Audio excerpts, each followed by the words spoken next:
Welcome students, कैसे हैं आप सब। आई होप सबने पढ़ाई शुरू कर दी होगी और आपकी पढ़ाई बहुत अच्छे से आगे बढ़ रही होगी। चलिए आज हम चैप्टर अल्कोहल फिनॉल ईथर का फिनॉल क्वेश्चन शुरू कर रहे हैं। तो फिनॉल क्या होते हैं? फिनॉल होते हैं hydroxyl derivative of aromatic compound. Aromatic यौगिकों के हाइड्रोक्सिल व्युत्पन्न, मतलब एरोमेटिक यौगिकों में यदि हम एक एरोमेटिक यौगिक बोले तो वह है बेंजीन। बेंजीन का फॉर्मूला, मॉलिक्यूलर फॉर्मूला C6H6, या स्ट्रक्चरल में शो करें तो हेक्सागोनल रिंग, अल्टरनेट में सिंगल और डबल बॉन्ड। इसमें से जब एक हाइड्रोजन को एक OH से रिप्लेस करते हैं तो ये जो यौगिक बनते हैं ये यौगिक कहलाते हैं फिनॉल।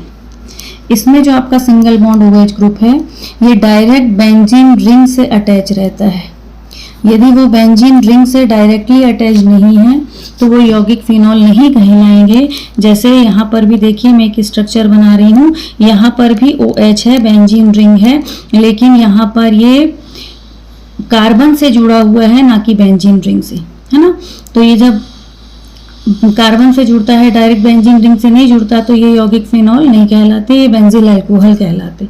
तो फिनॉल कब कहते हैं? जब OH डायरेक्ट बेंजीन रिंग से जुड़ता है। पहली बात ये ध्यान रखने की। दूसरा, अल्कोहल को आपको याद हो तो हमने दो भागों में बांटा है। sp3 संकरित कार्बन से जुड़ रहा है कि OH, कि sp2 संकरित कार्बन से जुड़ रहा है। तो देखिए जो फिनॉल है इसमें अल्टरनेट क्या है? सिंगल और डबल। और जो सिंगल बॉन्ड होता है वो सिग्मा, और जो डबल होता है उसमें एक सिग्मा और एक पाई होता है। सिग्मा बॉन्ड हमेशा, जो सिंगल बॉन्ड है वो हमेशा sp3, और जो डबल बॉन्डेड कार्बन है वो हमेशा sp2 हाइब्रिडाइज्ड होता है। तो OH किससे जुड़ा है? यहाँ हाइब्रिडाइज्ड कार्बन से जुड़ा है।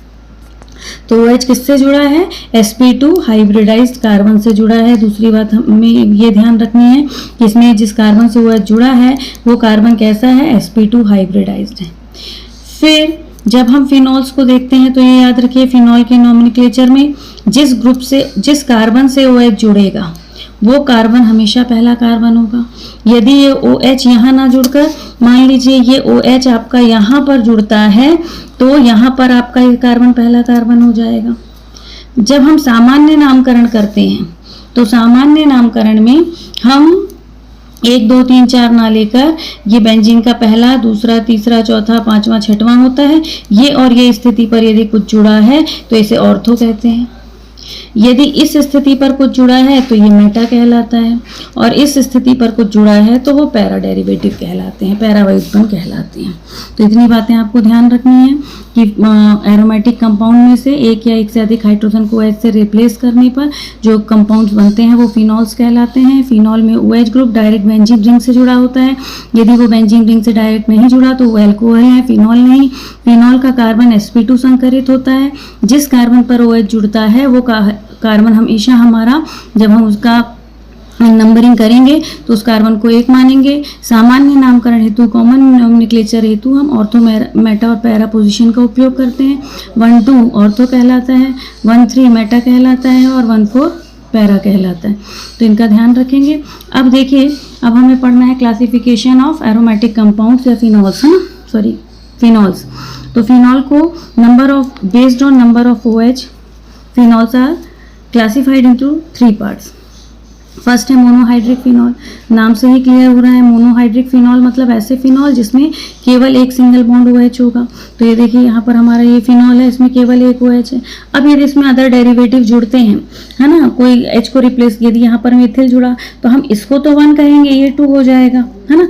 और यदि यहाँ पर ये हमारा 1 है तो ये 2, ये 3 हो जाएगा, ये 1 2 3 4 हो जाएगा। तो ये उसके मुख्य कंपाउंड्स हैं।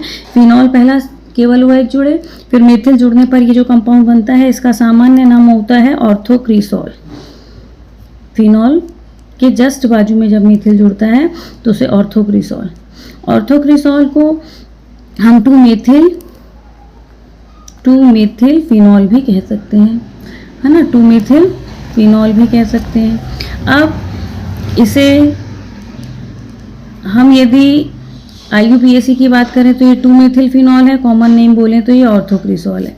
इसी तरह इसको देखें तो यहाँ ये पोजीशन कौन सी कहलाती है? मेटा। तो इसे हम क्या कहेंगे? मेटा क्रिसॉल।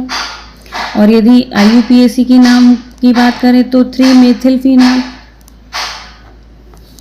इसी तरह अगला देखें, ये इस स्थिति पर आ गया तो ये क्या कहलाएगा, पैराक्रिसॉल। यहाँ पर बात करें तो इसे क्या कहेंगे, 4 मेथिल फिनॉल। क्लियर है ये?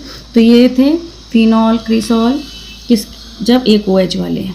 अब यदि एक OH वालों में दो और प्रमुख हैं, जब NO2 समूह जुड़ता है तो इसे पैरानाइट्रोफिनॉल कहते हैं। पैरा पोजीशन पर देखिए NO2 है, और जब 2, 4 और 6 पर 2, 4, 6 पर NO2 होता है और एक पर OH, तो इसे 2, 4, 6 ट्राइनाइट्रोफिनॉल।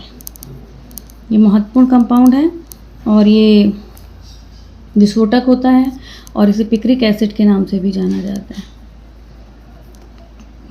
2, 4, 6 ट्राइनाइट्रोफिनॉल। क्लियर है? अब हम देखते हैं ऐसे ग्रुप जिसमें नंबर ऑफ OH कितना हो जाए। तो यदि नंबर ऑफ OH डबल हो जाए, तो जब 2 होंगे तो उसे हम डाईहाइड्रिक फिनॉल कहेंगे। डाईहाइड्रिक फिनॉल में 2 OH होंगे।